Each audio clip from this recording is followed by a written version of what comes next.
On en vient à ce projet original de deux agriculteurs marnais. Avec leur blé, ils se sont lancés dans la production de pâtes. Et pour les goûter, ils ont fait appel à des pasta-testeurs. 180 personnes ont donné leur avis sur leur forme ou encore leur nom. Cécile Banazic, Claudine Crème.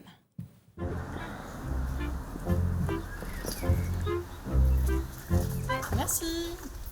Sophie Catholico reçoit son tout premier colis de pâtes. Depuis 6 mois, elle participe en ligne à leur création. On a l'impression que c'est nous qui avons fait ces pâtes puisque ça nous ressemble. C'est toutes les idées qui ont été mélangées, qui ont été tirées sur le packaging, les pâtes, les formes. Effectivement, on a vraiment l'impression que c'est nous derrière qui les avons fabriquées. Donc il y a vraiment ce sentiment de proximité qui est très agréable. Sophie est devenue pasta-testeuse. Elle a répondu à l'appel lancé par de jeunes exploitants agricoles de Cézanne. Caroline et Jean-Baptiste ont décidé de transformer eux-mêmes le blé de leur champ. Ils ont débuté leur production il y a quelques jours, en tenant compte des remarques et avis de leurs 182 testeurs. Alors, ils ont surtout donné leurs préférences en termes de forme de manière générale. On leur a soumis une quinzaine de formes. Ils nous ont parlé de l'épaisseur, de la couleur, de la mâche. Donc ils sont rentrés beaucoup dans le détail, ce qui nous a permis, nous, de choisir techniquement les bonnes filières. La filière, c'est l'outil qui permet de sortir la pâte à la forme souhaitée.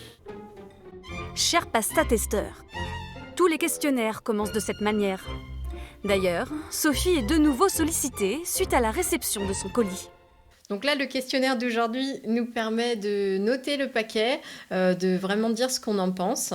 Donc on a une notation avec des chiffres, avec des mots tout à fait simples, ce qui ressemble vraiment à l'identité de Papote. Donc soit en 1, ça pique les yeux, ou on va carrément, je vais l'afficher dans mon salon sur la note 5.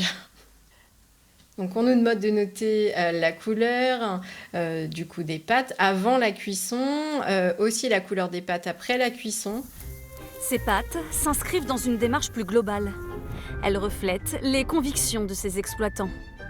Depuis 5 ans, ils ont opté pour une agriculture de conservation des sols et cherchent à valoriser eux-mêmes leurs céréales. Au-delà d'être artisanal, on est sur un produit qui se veut et qui a envie d'être responsable, alors qu'il l'est aujourd'hui par l'agroécologie, qui veut continuer de l'être au travers de toutes les pratiques et les évolutions qu'on pourra amener pour aller dans le bon sens, parce que les pratiques évoluent et on a envie d'en parler avec les consommateurs, d'être à leur écoute des attentes citoyennes et de pouvoir faire évoluer nos pratiques dans ce sens-là.